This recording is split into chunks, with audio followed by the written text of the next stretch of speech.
Okay, it's all yours. Welcome everyone for this evening. This is our first Skull Base Society webinar for 2025. And we have two speakers this evening to talk about hearing preservation uh, for vestibular schwannoma patients. This is often a topic that is difficult and can be difficult in terms of decision making about how we look after these patients. And we've got fortunate to have two very experienced speakers. Firstly, Andrew Lomas, who is the current chair of the Queensland Skull Base MDT. He's a very well recognised and experienced neurotologist who does implantation and also manages patients with vestibular schwannoma. And he's going to present his experience and and literature review with respect to implantation in this group of patients. And then he's going to be ably supported by Associate Professor Nigel Biggs, who works at St Vincent's Hospital in Sydney. And he's obviously got a very extensive experience in the management of vestibular schwannoma and NF2 patients. And he's completed his tenure as an examiner for the college and come out the other side. So I might hand over to you, Andrew. So the way we're going to, Can I just interrupt you and say, and also Marcus Atlas, who's very kindly joining us as well. Hi, Marcus. Thanks for ringing in and joining us for the conversation. Sorry, Andrew. yeah, Pleasure. good, yeah, and I see Rob's here as well. So a lot of people have got experience with this. So the plan is Nigel's going to run the slides because we've sort of group written this morning, and I was going to present. So Nigel, if you could share your screen and Yeah. start them up. Um, so that's what we're going to present. I'm going to have a quick run through, first of all, hearing loss and how important it is, which a lot of the speakers will know, but just to highlight the quality of life data about what vestibular schwannomas do to you, what parts of it are important, and then look at what knowledge we have about hearing rehabilitation in single-sided deafness, and then more specifically in patients who have a vestibular schwannoma with deafness from their vestibular schwannoma. And this used to be a data vacuum, but there's been a lot of data recently. So if you can do the next slide, Nigel. So I think one of the sentinel articles in vestibular schwannoma was the joint article between the Americans and the Norwegians about quality of life, and led, I think, by Michael Link. They looked at a large number of patients and used quality of life data tools to try and work out what impacts having a schwannoma had on patients' qualities of life, what impacts treatment had on quality of life, and then also which particular symptoms impacted them. And so they used a generalized acoustic neuroma questionnaire and then a specific a general quality of life questionnaire and a specific acoustic neuroma. So next slide, thanks, Nigel. And so looking at the acoustic neuroma quality of life scores, without an acoustic neuroma, you'd score 100. If you had an acoustic neuroma that was under observation, your quality of life dropped quite significantly by 30 points. And then if you required treatment, both radiation and surgery increased the deficits that you had, so dropped your quality of life. In this, a 8-point drop was clinically significant. So there really wasn't a big difference between your long-term outcome quality of life if you had treatment with radiation and surgery. But the take-home message was the schwannoma probably caused the problem more than the treatment. And then the next slide. And so they then tried to work out which of the symptom factors affected patients. And the reason I'm running through this is just to show that, hearing loss probably isn't the big deal in schwannoma. So what we're talking about today is cream on the cake for the rehabilitation of these patients. So as I've already said, the schwannoma dropped your quality of life by 28 points. Dizziness was very debilitating. Headaches were very debilitating. Tinnitus didn't have that much of an impact, almost a clinically insignificant impact. Facial nerve palsy also didn't measure as causing a big drop in quality of life, and that's probably related to the excellent rehabilitation that's being achieved by people who do facial nerve rehabilitation. And hearing loss had an even smaller impact on the drop in the patient's quality of life. So today we're talking about the hearing loss in these patients. And this is unilateral spontaneous vestibular schwannomas, whereas, as we all know, our real problems are patients who've got NF2 or who've got a schwannoma in one ear and something happening in the other ear. Next slide, thanks. And this just breaks it down into, as you would expect, the worse the hearing loss you had, the more it sort of dropped your quality of life. So next one again, thanks.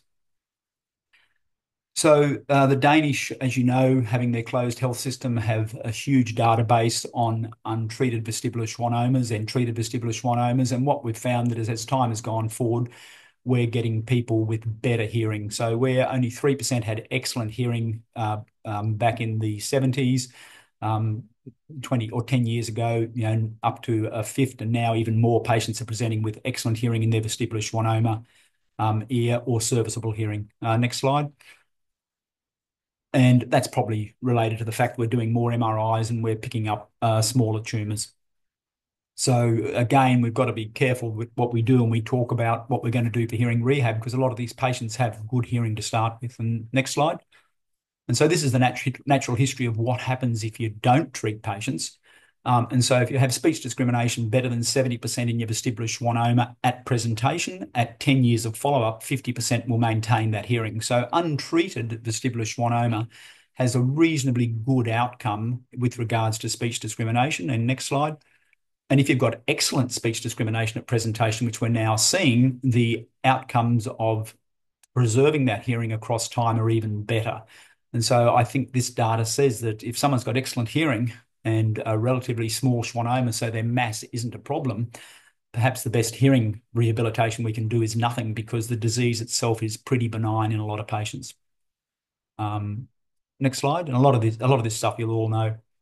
So looking at hearing preservation surgery in vestibular schwannoma, it's proven to be not a fantastic outcome. Looking across the published data, where they looked at 10 papers and 513 patients, only 24% preserved their serviceable hearing at 12 months. Now, there are subspecialty units around the world who are getting results of up to 60% preservation of hearing in tiny tumours with good hearing and preservation. But as I've just shown you, the trend has gone away a bit from early surgery in those patients, because left alone, quite a lot of them do well without the impacts of treatment. Next slide. And again, there was a big push from the gamma knife people for radiotherapy to preserve hearing. And that, in my experience, has dropped off across time. The hearing preservation rates in radiotherapy haven't been much better than the hearing preservation rates of non-intervention. Then was a push that maybe we'll do radiotherapy to patients who have good hearing that has been shown to be dropping with monitoring. But again, the radiotherapy probably isn't doing that much better than the natural history of the disease in preserving hearing. So if you've got a patient with a vestibular schwannoma that's not growing, I personally don't know that we should be intervening for hearing purposes. Next slide, Nigel. And I just want to touch a little bit on single-sided deafness, because that's what a lot of these unilateral spontaneous vestibular schwannoma patients have. And there's been, again, not a huge amount of data. And these are the things that we use for patients with single-sided deafness. So next slide. Just want to highlight there's this growing trend of direct-to-market stuff. The AirPod Pros 2 linked with a iPhone is now a recognised hearing aid by the FDA. I've got a lot of patients who I hand these things out to. They're a bone conduction device which they can use to listen to their phone if they've got a single-sided deafness without losing awareness of the surrounding world. And also you can link them to an Android phone, but not an Apple phone, because Apple won't allow that to happen. And you can stream from your phone working as a microphone on your deaf side to these bone conduction hearing devices while listening through your normal ear. Next slide. Cross aids, as you know, are pushed a lot by the audiologists. My own personal feedback from patients has not been great. I think that only about 50% of them like them short term and much less long term. So I'm not a big fan of cross aids, because I find a lot of patients buy them and don't use them. There's been no systematic reviews or meta-analysis, but it has been shown they don't help sound localization. They do help if the source you want to listen to is on your deaf side, but they actually hinder you if the source you want to listen to is on the good side where the sound's being fed into. So I think it's very reasonable to try cross aids, but I think you have to counsel your patients that just be a bit cautious before you spend the $6,000, because you may find that long term you're not a user. Next one again, Nigel. Bone anchored hearing aids, again, in non-vestibular schwannoma patients. There's been meta-analysis of 203 patients, and what it shows is there's no sound localization. They do improve hearing-specific quality of life, so they do help with hearing if you ask hearing questionnaires. But if you look at overall quality of life scores, doesn't seem to make a big difference. And again, I personally have been a bit unimpressed with bone-anchored hearing aids for single-sided deafness. And in my vestibular schwannoma patients, I haven't put a lot in. There was a big trend to put them in early on when they first were talked about. I probably put a dozen in, and I think I took 8 of them back out. And I don't know I've got anybody who's a long-term user. Next slide, thanks. So in signal-sided deafness, cochlear implants, there's this huge debate about who we should be doing a cochlear implant in patients with single-sided deafness who don't have vestibular schwannoma, which, as we know, is a large cohort of patients. I haven't mentioned it yet, but I'll mention it several times. What really matters is the contralateral ear. If you've got perfect hearing in one ear and deafness in the other, and you put a cochlear implant in, there's a high chance you're going to go, even if the cochlear implant works really quite well, that you've got a good ear and a bad ear. But there's recently been a meta-analysis of 670 patients who've had it done or thereabouts, and statistically, it improves hearing in noise, it improves tinnitus, and improves sound localization. So there's been a relatively large paper that would support that it's very reasonable to offer cochlear implants for single-sided deafness and promise that you will help with some of these hearing-related outcomes. There's a difference between statistically significant and clinically significant, and the authors of the meta-analysis said we haven't really worked out that although it looks statistically significantly useful, whether the patients really like it. Whenever you ask John Dornhofer, who's got 2 cochlear implants in his own head, what he thinks about cochlear implants for single-sided deafness, and this is where the other ear is normal, he always says, I find the results underwhelming. I've probably done 30 single-sided deafness patients. I think 28 of them were teachers. If you ask them if they like their implant, they don't say yes, they say it lets me work. So I think that for certain jobs, hearing in noise is very important. And Stefan Dazzert, who some of you may know, was the president of the German Society. His group implanted a whole pile of unilaterally deaf children. And at long-term follow-up, the implants were working. The kids were getting good speech discrimination, but only 1/3 were using them. So I'm a bit cautious about how much benefit we give. This is in non-vestibular schwannoma patients with good hearing in the other ear. And I think we have to bear that in mind when we're talking about hearing rehab in single-sided deaf vestibular schwannoma patients. Next slide. So what can we do if there's a partially deaf vestibular schwannoma? So that is they've got some hearing in their vestibular schwannoma. A lot's going to depend on the non-vestibular schwannoma ear. And remember that you can give a hearing aid to the other ear if they've got some hearing loss on that side. The results with hearing aids in the vestibular schwannoma ear that has partial hearing can be often very disappointing because the patients often have distortion and a lot of them have rollover. And then otherwise, you can treat the vestibular schwannoma like a deaf ear and use the things that we've already talked about, and that is, cross aids, bone anchored aids, etc. So next slide, thanks. And so as we're just discussing, you can, with their partially deaf or completely deaf with their vestibular schwannoma, you can do exactly the same as you would have done for a patient who doesn't have a vestibular schwannoma who is deaf. And as I've already sort of tried to point out, it's really individual whether patients like these devices. And the thing I really want to talk about now is cochlear implants, because that's I think the thing where we're getting increasing data that they're probably better than I personally thought they were. So next slide. Andrew, before you go ahead, I'm just going to interrupt and ask you about artifact with MRI scanning for patients. Nigel's going to talk about it. Okay. Yep. So it's one of Nigel's topics. So we'll come to that. And so looking at the cochlear implant outcomes in, first of all, in non-vestibular schwannoma patients, most of the reports are in open set speech recognition scores, and Marcus has recently published that there's a ceiling in this. The cochlear implant patients are doing so well, we probably need to use more difficult tests to try and stratify how well they're doing. But a non-vestibular schwannoma patient who gets a cochlear implant, we'd be a bit disappointed if they didn't get an open speech recognition score of above 90%. So that's Cooney sentences or BKB or similar sort of tests. For a patient who has what I'll call a central vestibular schwannoma, so that's an intracochlear vestibular, not an intracochlear, a IAC, internal auditory canal vestibular schwannoma, or a CPA and IAC schwannoma. If they have a cochlear implant, here's what the outcomes are. And so roughly 50% do pretty well, speech discrimination scores of 66% to 100% on open sets. 25% do sort of okay, 35 to 66% outcomes, and 25% do poorly, with 10% getting no sound at all. And those results are independent of NF2 versus spontaneous independent of previous treating and time and compared to when they lost their hearing, but they're all being treated without long deprivation, and it's worth with the increasing size of tumour. Next slide, Nigel. And this data I'm presenting has come predominantly from 3 papers. The first paper was 132 patients, and it was published a few years back in 2021.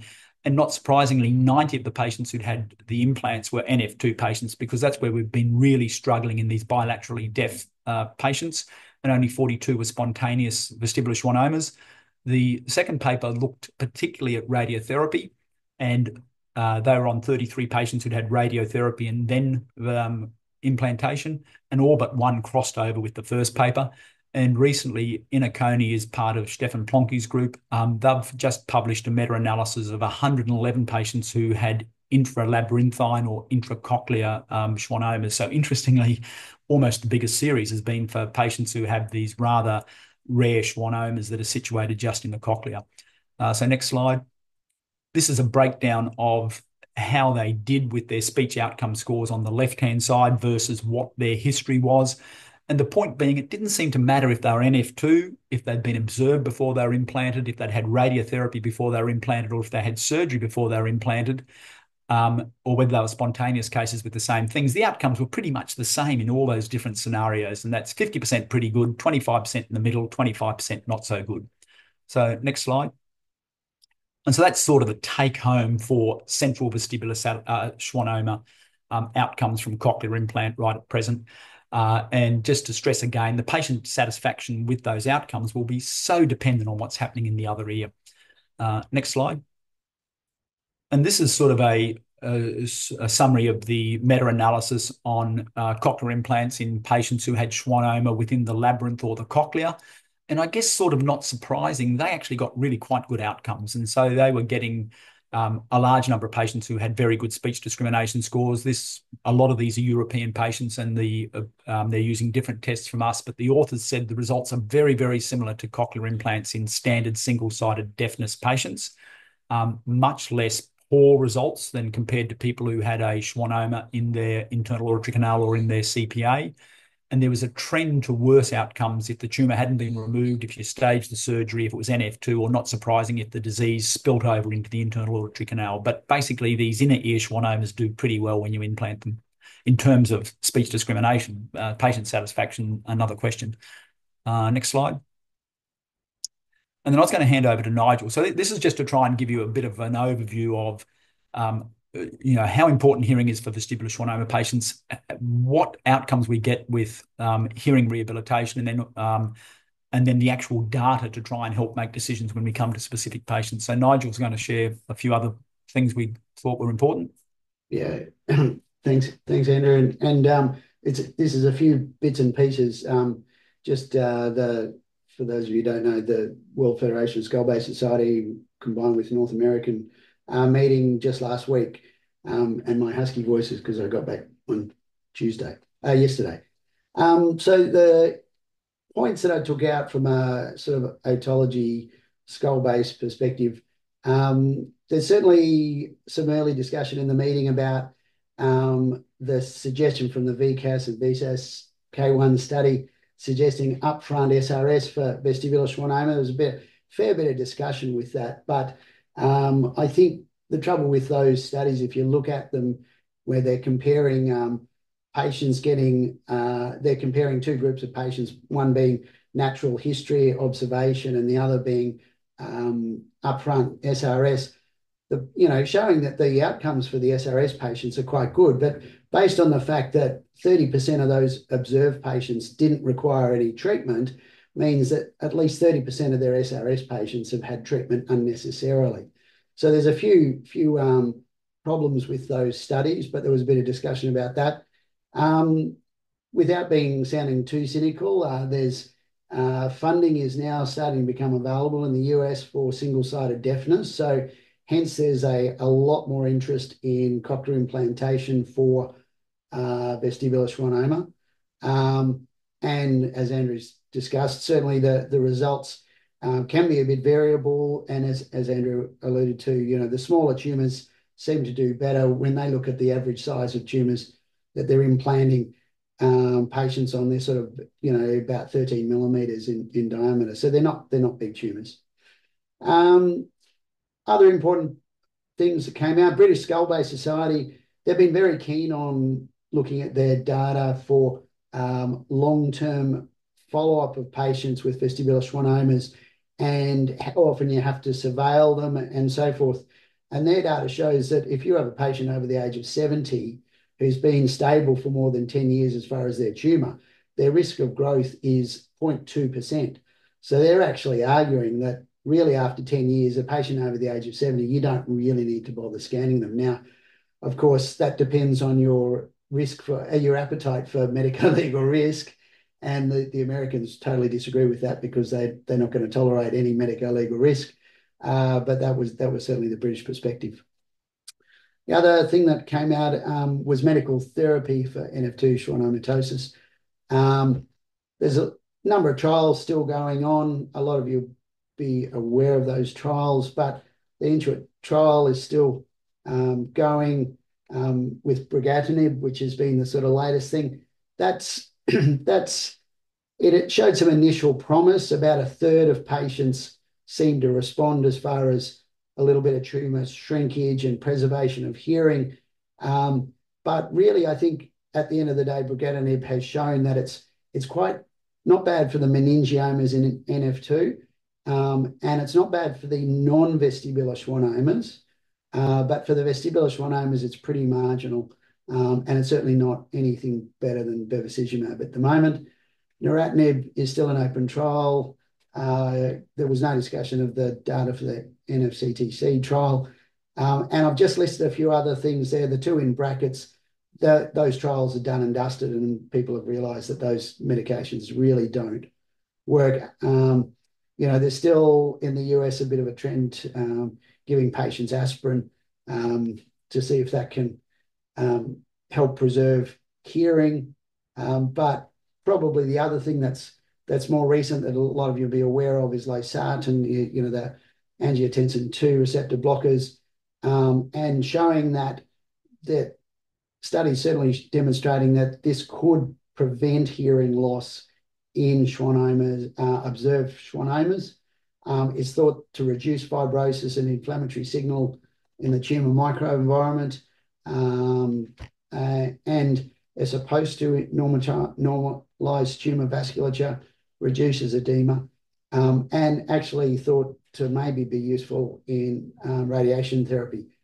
The trouble is, once that sort of paper came out, pretty much everybody was throwing all their NF2 patients on losartan, and so pretty much any NF2 patient in the US has been contaminated. And as far as trying to do any prospective study as to whether or not this medication is useful, but there is certainly some significant interest in the use of losartan in sporadic vestibular schwannoma. I don't know if people know, I think it's called COSAR in Australia, losartan. It's not very commonly used.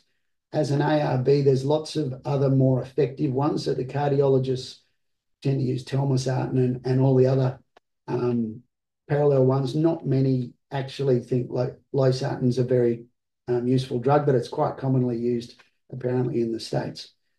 So that's something to be watching for, and I think obviously over the next few years we'll get a little bit of data, but it wouldn't surprise me if there are more and more patients with an observed vestibular schwannoma, even a sporadic vestibular schwannoma, where it looks like their hearing's being deteriorated and people are going to just start putting them on these medications to see what happens.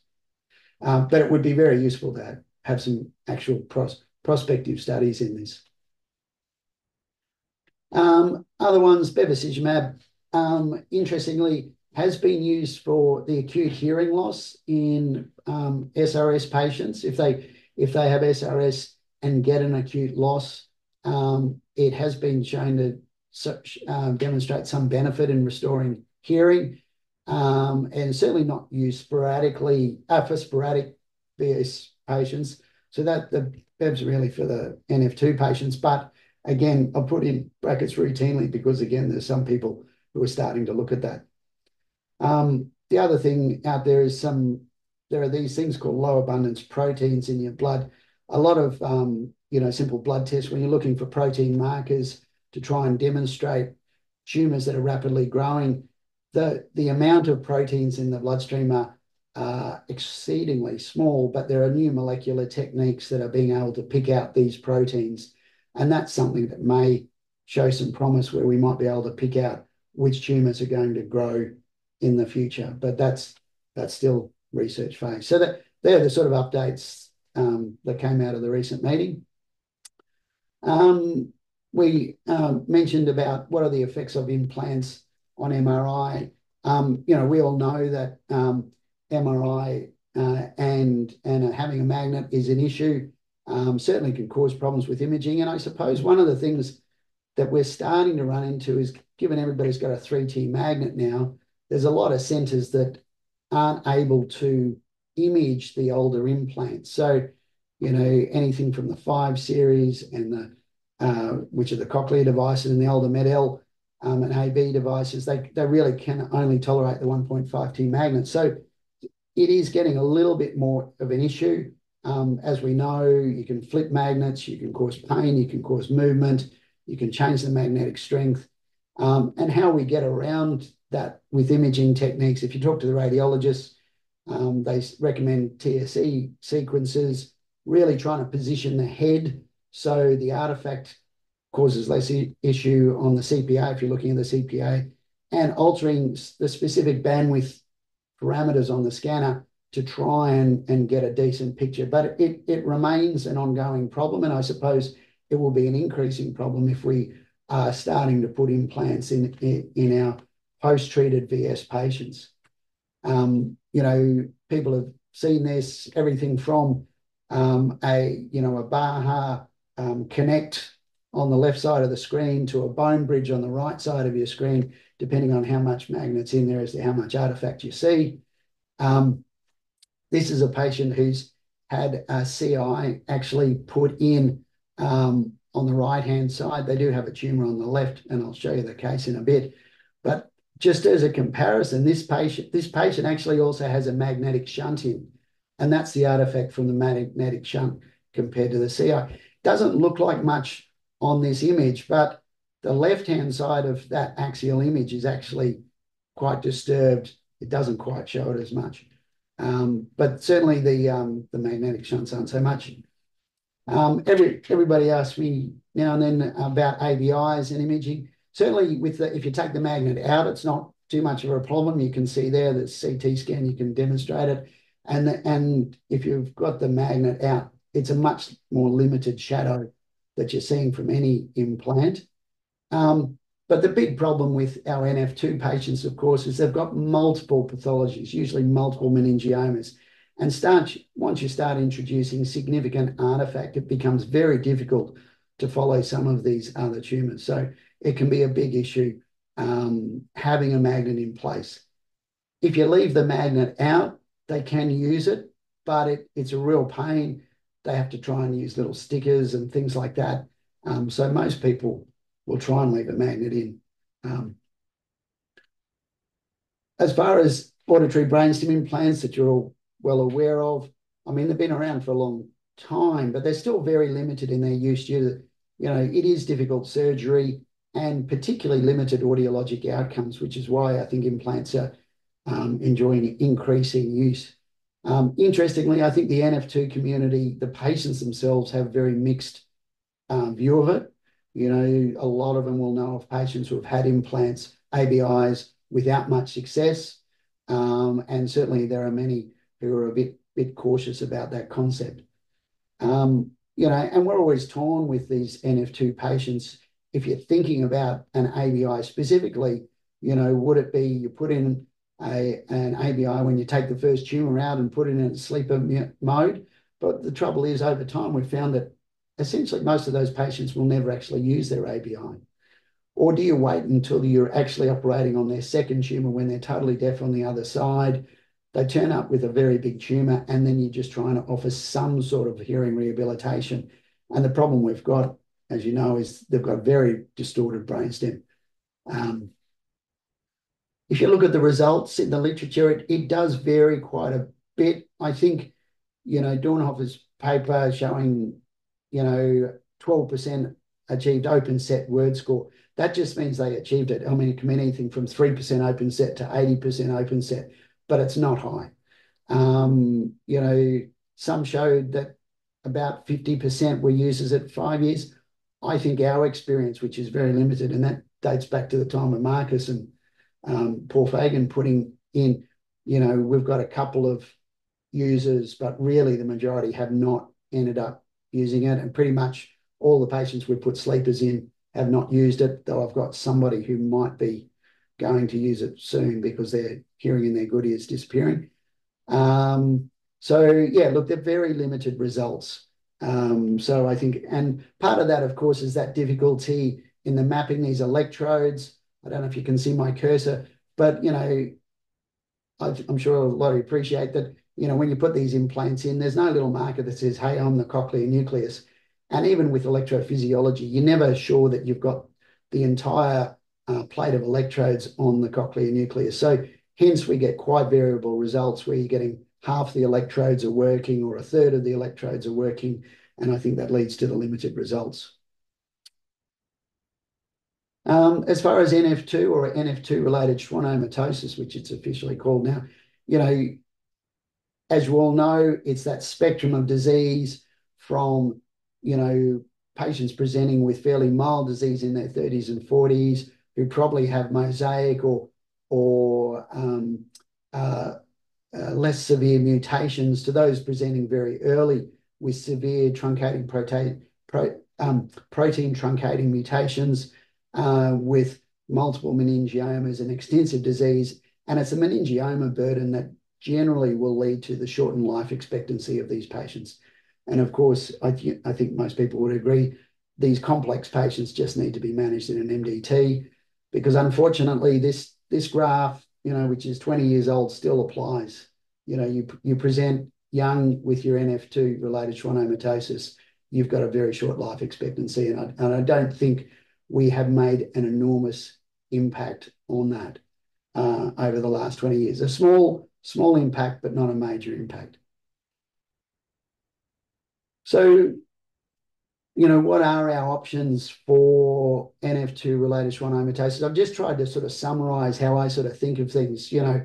So there are those out there, particularly in the US, who'll say, let's jump in early on the 15-year-old who's got a little tumor and try and preserve their cochlear nerve. And if we lose it, we'll put in a cochlear implant or something. But the trouble is, this is a multifocal disease, and these patients are likely to get a new tumor in the same region. And of course, if you do end up putting a cochlear implant in there, you've got the imaging artifact, which is going to fail to pick that up. So that's a big issue. Of course, if we leave the tumor till it's quite large, and we've got some cases to demonstrate, you know, you can look at an ABI, but it's difficult. Limited results that we discussed.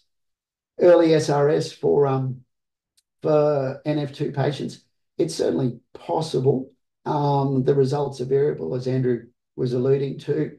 You know, there are some that they may preserve hearing, and certainly the possibility remains to put in a cochlear implant, again, with variable results depending on the size of the tumor. Trouble with leaving a tumor till it's late is, you know, you're going to get far less effective. You're going to have the imaging artifact. And really the reason I think we all look at medications to try in these patients to preserve hearing and observation is it sort of, it buys time. It doesn't change the fact that these patients are going to have a terrible time and they're going to end up with treatment at some stage, but it can give them some quality of life in their shortened life for an extended period of time. And I'm certainly a believer that, you know, why start reducing the quality of life in a 12-year-old who's going to be lucky to live to 35 with early intervention? I think we should be trying to maximise their quality of life. So, Andrew, we'll move on to cases. Yeah, James, do you want to monitor hands up? I'm not sure how we get audience participation. I was just, yeah. So if someone wants to say something at any stage, stick your hand up and James will recognise you. And because we'd really like the input from others. I think my experience is limited. There are those who are in the audience who've got much more experience than me. And so we'd welcome input. But this is just to illustrate, a patient I had who fell out of the air when he was paragliding. He had multiple severe injuries. When he was extubated, he was completely deaf in both ears and said he was okay before. Next slide, Nigel. And he had a fracture through the right cochlear, as you can see, through the round window, and the other side looked pretty good. And MRI, you can see there's areas of injury in his brainstem, and so there were some concerns that in fact he may have knocked his hearing off centrally because that was thought to be near the auditory projections. But if you look on the right-hand side, you can see something that's easy to miss. And next slide, he had a newly diagnosed 2 centimetre right vestibular schwannoma. So here's a guy who's suddenly acutely deaf in both ears, got terrible injuries, but now has been rehabbed from the brain point of view. And so what do you do with this bilaterally deaf person? So, just to tell you what we did was I think the initial thing's pretty simple. Put a cochlear implant in his left-hand side, and I couldn't get one in. And so then I came back because there'd been a delay between imaging and it looked like he'd ossified it off. And so I came back 2 weeks later with Paul Canty helping me, and we tried to do a Stefan Plonky and drill out around the cochlear duct. And let me tell you, it was difficult and we didn't succeed. And so now we've got a patient who's got no implantable left ear and a 2 centimetre new vestibular schwannoma in his only potentially rehabilitatable ear. So how would people manage that? Sounds like a question for Marcus.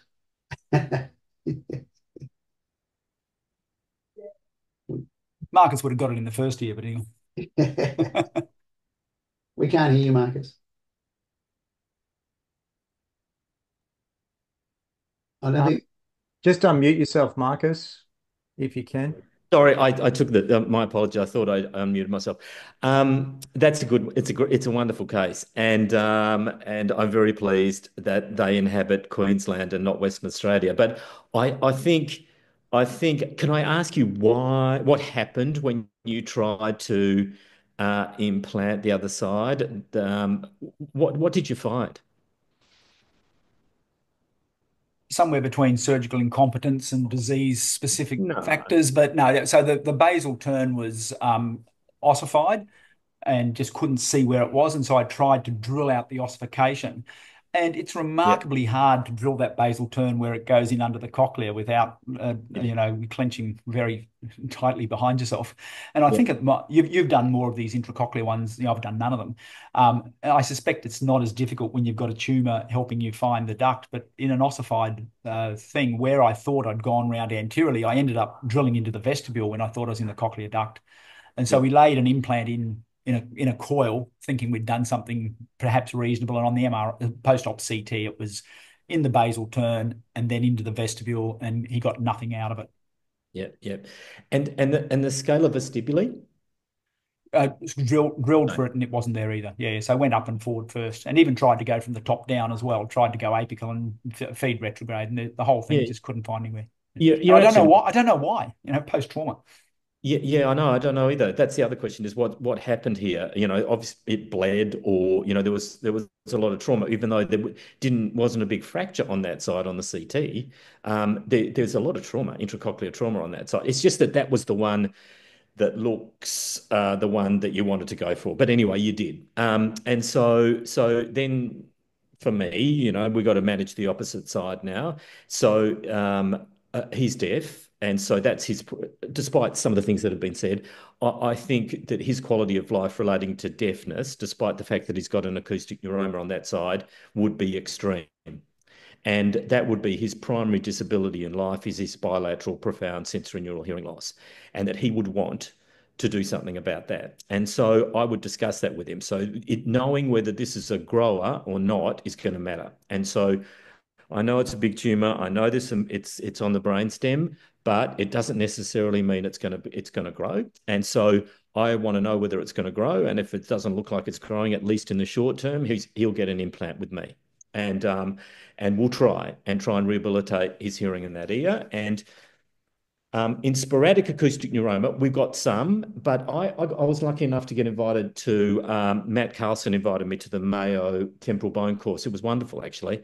And Matt's got a real interest in implantation and sporadic acoustic neuroma and arranged a multi-centre trial in the States. And I think it was very recently published. And it was the only, you didn't mention it, but it's only very recently published. And their results in sporadic acoustic neuroma were remarkably good. You know, like 90% got some open set speech, which is not good hearing, but valuable to this guy, right? This guy, anything is going to be useful. And their word scores, and you know that the US word scores are different to ours, but the word scores were also, you know, like in the 60s, and in the majority of smaller tumours. This case might be a bit different, but remarkably good results. And I was just looking it up so that I could be better informed, but you finished before I could find the article. And so that's what I would do in this case, a very long-winded comment about what I would do. And then there's all of the problems of MR, which we've been very successfully able to do with the magnet in sporadic acoustic neuroma, in intracochlear insertion as well, you know, in intracochlear neuroma as well as sporadic acoustic neuroma. And there's CT if we can't, to follow this guy's tumour. That's what I do. So next slide, Nigel. And so to support what you said, he said he was going to shoot himself if we couldn't get him any hearing. And I think he was serious. It was visible on CT, so we could monitor it. We elected to irradiate it before the implant. Yep. There's problems with radiation with implants, as you know. And he got a 97% on his CUNY sentences, so he's lucky and delighted. Gave a 5-star Google review for the team, to which Ben Panizza said three goes to get an implant in. That's about a 1-star effort, isn't it, Andrew?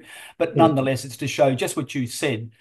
I've been surprised by the literature review as to how good cochlear implants, they're better than I thought they would be in these spontaneous vestibular schwannomas.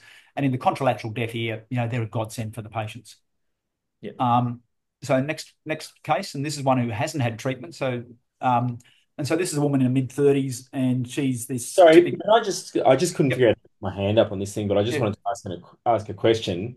Obviously, some of the data that you think of for sporadic vestibular schwannoma, there, presumably in that data, people who've lost hearing have lost hearing because of their vestibular schwannoma. How do you interpret his hearing loss in the context of him not having previously described deafness and then having a fracture through his cochlear at the time? I mean, did you have any confidence as to what the etiology of his hearing loss was on the right side?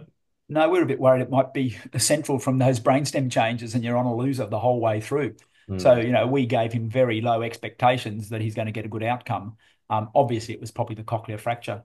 And you know, as you know, the radiotherapy data used to quote 98% control or 99% control because they were radiating the 70% that weren't growing. So God was gifting 70%. So, you know, this guy, you know, there's a strong argument that we perhaps shouldn't have irradiated him first up, but we thought for a whole pile of reasons we'll go for the better control. Can I I don't know. And just ask Ben, actually, given you're the one who does the putting the head frame and the planning for SRS, what if somebody has a magnet in, you know, obviously you like using MR, what's the ability using CT for planning, and in comparison, how would you describe it? Oh, I don't think it's really good. And even the problem with the magnet is that even if you can see things, the amount of distortion can be quite significant. And so for an imaging-based treatment, you know, you lose your confidence in what you're actually going to be treating with your radiation. So I think it's not great, basically, trying to treat with someone with a magnet in. But yeah, you trust the CT from a geometric perspective if you can see the tumor sufficiently. And it may be easier with a slightly bigger round tumor like that than with a you know, smaller, more irregular sort of tumor. But why not take out the magnet, irradiate, and then put it back in again and see if he's still got good hearing? I mean, the radiotherapy is not forever. It's a relatively short period. So I think, isn't it possible to handle it that way?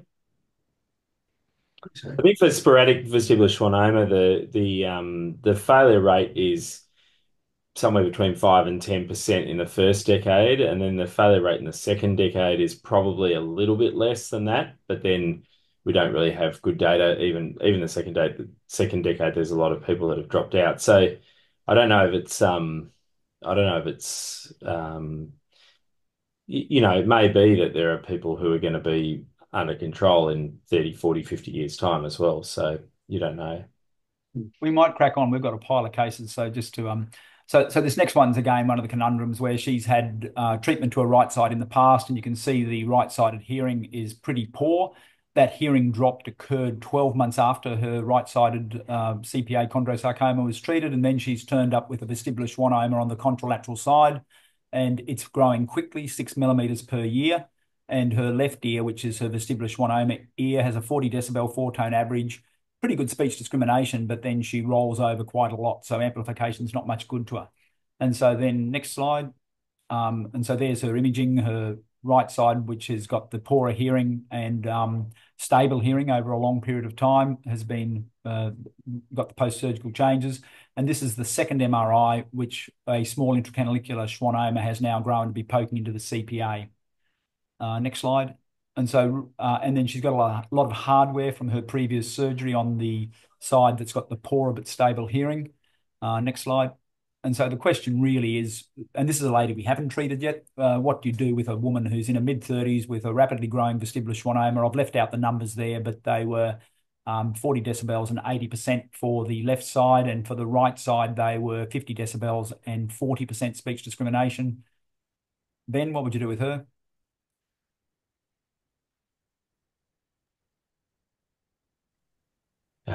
I'd discuss it with Nigel. Yeah. Yeah, where you go, Nigel? Yeah, what'd you do? Look, I think you've got to address that rapidly growing tumor, and depending on what her brainstem dose of radiotherapy is and things like that. I mean, SRS certainly, if that tumor is well away from the brainstem and may be amenable to treatment. She's only in her 30s. That's a better hearing ear, of course. You're right. The right ear, there's no evidence of disease on the follow-up scans, presumably 13 years down the track. Yeah, all clear. And so there was a temptation to implant the right ear, but my concern is that might be her better hearing ear in a few months' time. Yes, exactly. Yeah. That is a difficult one, isn't it? I mean, it's that whole, do you go preemptive or do you treat her left side rapidly growing tumor and see what the hearing result ends up as, and then take your pick as to which side you're going to have to look at implanting. And we won't get, I don't think because of time, to the last cases, but I'd be interested to hear Rob Eisenberg, because Rob, you've done quite a lot of simultaneous removal and cochlear implants, my understanding, whether you'd offer that or your thoughts on that as a treatment. Well, yeah, first of all, can you hear me? Yeah. First of all, my one experience with trying to operate on an NF2, Nigel knows all about, and ended up coming down to him and getting the implant out so he could get his tumor out again. So I definitely would speak to Nigel. The other thing is we don't have the SRS, and not everybody wants to drive to Sydney. But given all of that, supposing we would operate on that tumor, the chance of preserving the cochlear nerve, how big was it? It was quite big, wasn't it? Yeah, total length, just poking a couple of millimeters out of the seat. Yeah, so total length 12 millimeters. Yeah. Yeah, so you probably would preserve that cochlear nerve, and we'd check that using the Med-L test electrode. The reason this all began was because Hallett Sandley, who used to do the ABR testing on the implants for Sydney Cochlear Implant Centre, which is now NextSense, had his own little electrode he used to bring along that we could stick into the cochlea and then do our own testing of the cochlear nerve. So we started seeing, I wonder if we can preserve a functional cochlear nerve. And that testing was interesting because you'd think you'd perfectly preserve the cochlear nerve anatomically, looking at your surgery really cleanly, and you could see it. And sometimes it just wouldn't work. And I think it got a bit of a neuropraxia, like the The facial nerve can sometimes, I guess. Some of them, when we thought we'd anatomically preserved it, and but we'd lost the ABR, we implanted anyway, and some of them got hearing, but it was really hit and miss. And actually, we're just about to publish a series comparing patients. We've done a ski-ran approach where we've started the surgery intending to remove the tumour, preserve the nerve, and put an implant in, and comparing those to patients who've been irradiated of Kathy Berman's, that she's then put a cochlear implant in. And the problem is that you start out thinking you're going to be able to put an implant in and preserve an ABR and an anatomical nerve, but a quarter of the time you don't. And so of the remainder, about 50% will get open set and long-term use of their implant, but they won't all be permanent users either. But the same thing goes for the SRS patients who've been implanted as well. So, sorry, that wasn't a very good answer. Nothing very clear there. It's all a bit hit and miss. You can do it. I think it gives us the concept that, if the other ear is good, they might not be satisfied and stop using all the same. We might flip on now to, so what we're going to do with her, we're going to irradiate the rapidly growing VS and then see what happens with her hearing and then make decisions based on that later, which ear we implant if she has one. So this is one of Nigel's cases. Oh yeah, this is an old case. This is a 50-year-old female who'd been diagnosed actually with probably a milder version of NF2-related schwannomatosis, had a left VS removed 5 years prior, facial nerve was grade 3, no hearing on that side, had radiation stereo, it was pre-gamma knife, so it was a Linac system, but her tumour was growing and had virtually no hearing, and we were sort of left with this, what are we going to do in her case? And so I suppose the question, first of all, to the audience is what can we do? She's failed radiotherapy. How are we going to treat her? She's got a growing tumour on that side. Anybody want to volunteer and answer?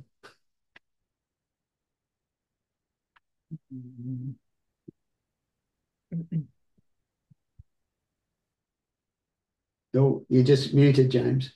Oh, sorry. Did someone consider Avastin for her at any stage? This is actually quite some time ago. This is like 20 years. 20 years. It's an old case. No, pre-Avastin time.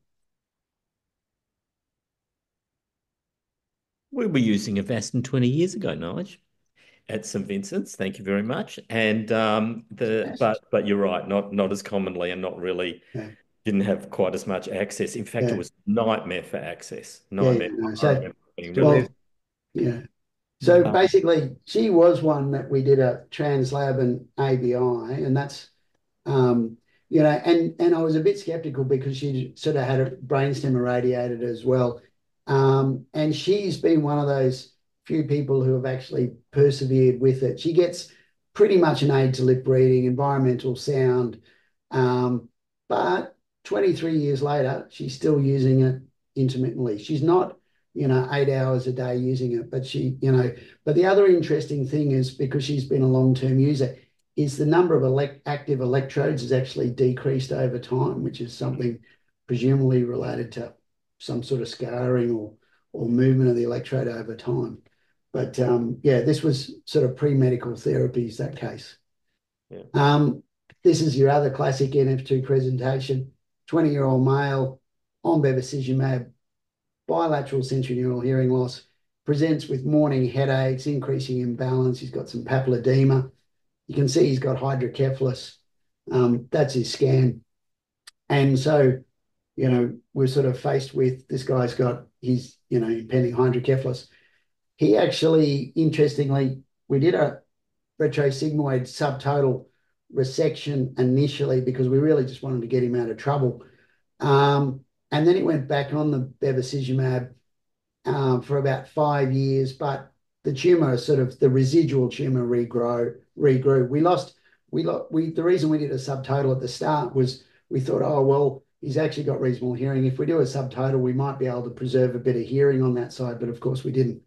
So then we ended up removing the residual. And then, of course, despite being on bevacizumab and even trying some brigatinib, his tumor on the right was continuing to grow. And again, you can see his brainstem there as being like really distorted. And year after year, I was saying to him, you've got to consider treatment. You're going to tip over into hydrocephalus again. And he was putting it off and putting it off. But anybody got any bright suggestions as to how to handle, and his hearing has like progressed to virtually nothing on that right side. You don't have any choice. No, you don't have any choice. He's got to meet your last patient, doesn't he, and have a chat to her. Yeah, You exactly. don't have any choice, but it's just my recollection. The problem with ABI in that distorted brainstem is that it is so hard to put it in place. Exactly. That's what my next slide is, the little arrow there trying to show you the foramen. And it's just, it's just so hard in those distorted brainstems. And probably the cochlear nucleus is so squashed, it's not functioning very well either. He is interesting because he's developed this he's an engineer, he's developed a progressive hearing loss over time. And he's really actually managing with voice to text and lip reading. And we had a discussion about implants and things like that. Because he's sort of quite like the way we did it the other side the first time, we did a subtotal resection. Ben, you're involved in this. But he's got a residual. I haven't put the scan in with the residual there, but at some stage or other, we've got to decide what to do about that residual down the track because he seems to be a bit drug resistant. We'll move on just for the sake of time, and then this one, I think it's my last one. This guy's interesting. He presented with normal pressure hydrocephalus and a cystic vestibular schwannoma on the left. And he underwent a VP shunt in another city on the right-hand side, lost all his hearing on that side. So he's got left ear, his better hearing ear. He's struggling to communicate. He's got a magnetic shunt valve on that right-hand side. Any thoughts about what we need to do?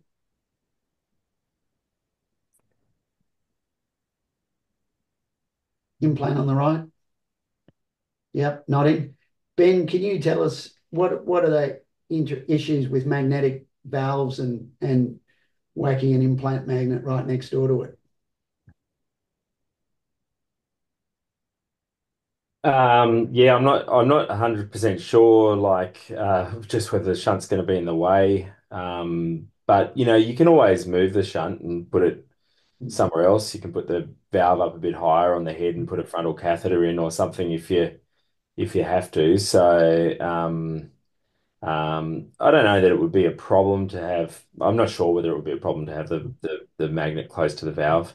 Some of the shunt valves, like there's a couple of them on the market these days that are supposed to be resistant to being accidentally altered by an MRI or something like that. So it's possible that the shunt valve will be able to withstand it, but then I guess you wouldn't be able to reprogram the shunt to any other setting. So you may actually just be better if the valve's not in the way of where you need to do your cochlear implant magnet. You may just be better changing the valve over to a fixed valve if it's been working at a certain pressure, and then doing away with the magnetic side of it. Because to change it over to a fixed valve is a pretty simple thing to do. Well, we fortunately, Tim Macon, because he's from Canberra, kindly put an implant in his right-hand side, and he just positioned it quite high up in the head, sort of immediately above the ear, away from the valve. And he's actually got a reasonable hearing result on that side. So that's his sort of what he's got left. This is his hearing. You can see his left ear. That's what he's got, poor speech discrimination.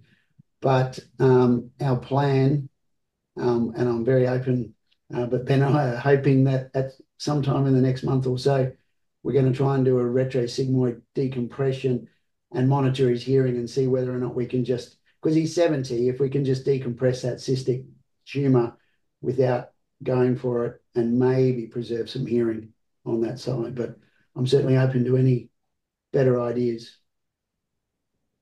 Hey, Ben, can I just ask a quick comment on radiation control for NF2 schwannomas? What do you tell your patients there? Because Look, usually it's not as good. So just what do you tell them? yeah, I mean, sporadic is 90% or a little bit better than that sometimes, depending on what you read. But NF2, it's said to be 70 to perhaps 70, mid 70%. But of course, there's some of that is that they're making new tumors and all that sort of stuff. It's just not as good. We do tell them that. I honestly don't think that the secondary neoplasia thing is that big a deal. I just don't.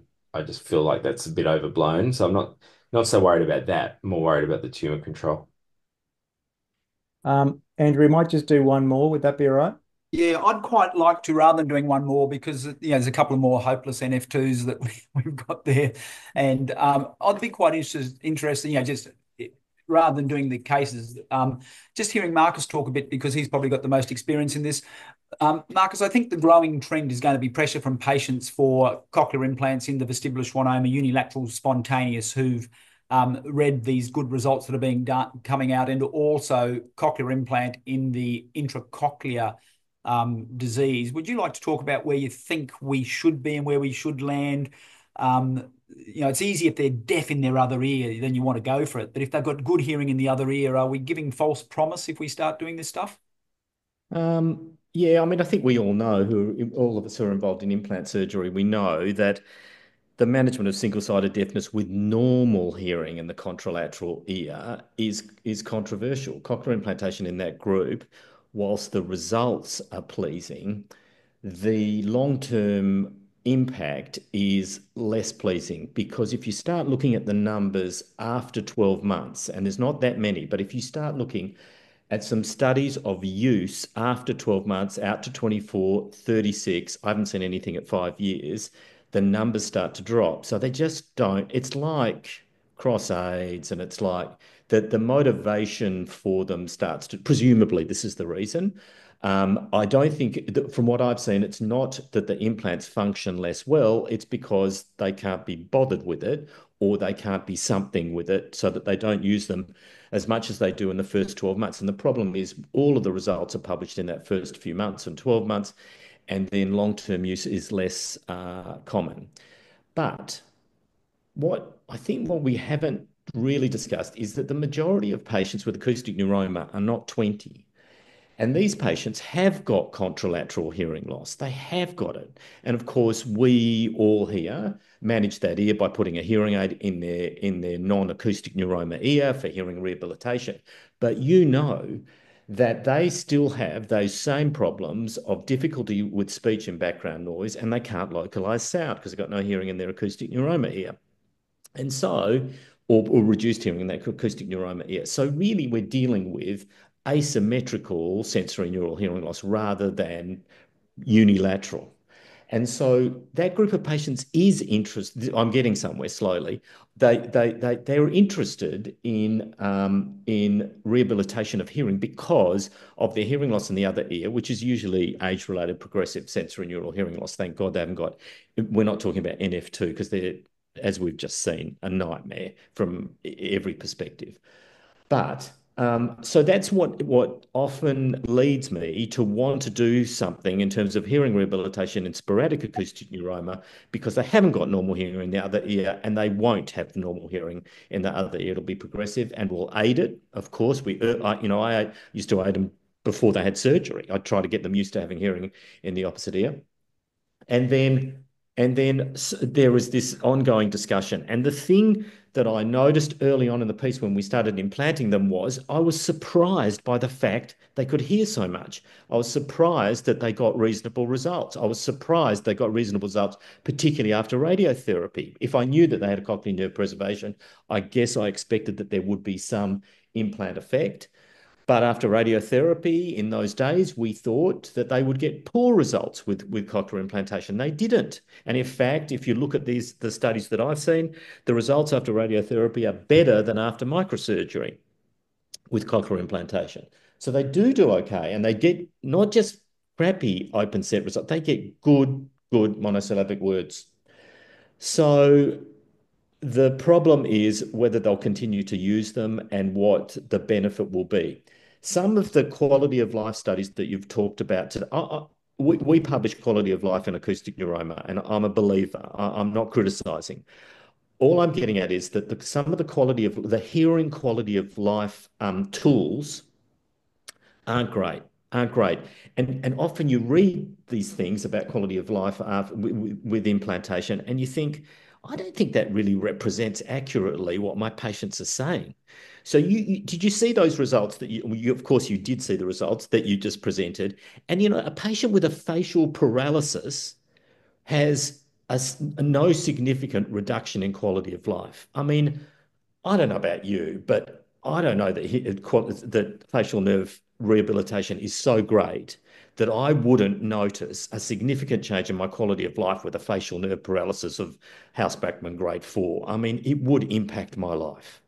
And so I wonder sometimes about these quality of life data tools, and I realize it's all we've got, and they are getting better, particularly for implantation. But I don't know whether it's always reflective of exactly how they feel. So, but I realize we have to use tools to be able to assess these things so that we can analyze what we do and whether it's reasonable and a useful thing to do for our patients.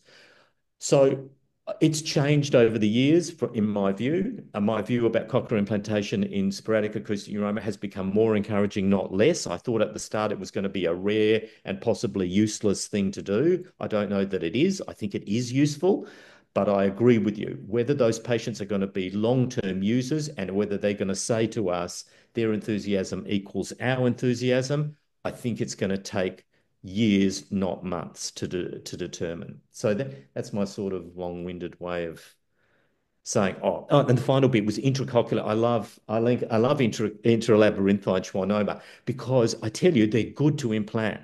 So you think it looks like a nightmare, but it isn't a nightmare. The schwannoma these neuromas come out of the labyrinth really easily, usually. And if they are only in scalar tympani, which they tend to be, mainly in scalar tympani and usually in the basal turn, they come out quite effectively. I'm not sure that I always get them in the second turn because you can't see it because of the carotid. But if you can get them out and they're not hard to implant and they do even better than the sporadic acoustic neuroma. And that you showed, and that's exactly what we've found too. So we've got at least 2 in which we've implanted and not taken the neuroma out. We put it inside the neuroma. We put a contour into the neuroma, and they worked equally effectively. So it's interesting. I don't know the answer. I mean, there's now there's not a decent meta-analysis data that you spoke about. It does work, and it will be individualized according to the patient's wishes, I think. Thank you very much. I've got nothing more I wanted to say. Nigel, anything? No. I think it's been a good discussion. I think it's like as Marcus was alluding to. Yeah, I mean it's always individualized therapy. These patients, and we can all talk about the statistics and that, but it's when you're dealing with the patient in front of you that you've got to try and factor all these things in, and it'll be horses for courses as far as whether or not using an implant or a cross aid or whatever you end up using for them. That's great. I think we could talk about it for longer than this, but I really appreciate you all contributing tonight, Nigel, Andrew, and Marcus, and to everyone else that gave some contribution. So thank you very much for this evening. And our next webinar will be on the 16th of April, and I'll be sending out a list for the rest of the year. So thank you very much, and we'll look forward to the next one. Thanks, James. James, what's our next topic? Do you want to give a very quick shout out for that? It's going to be on skull base and Kevlar seals. So management of skull base and Kevlar seals, those that are leaking, those aren't leaking. So both anterior cranial fossa and middle cranial fossa. Fantastic. Looking forward to it. Thanks, everyone. Okay. See ya. Bye.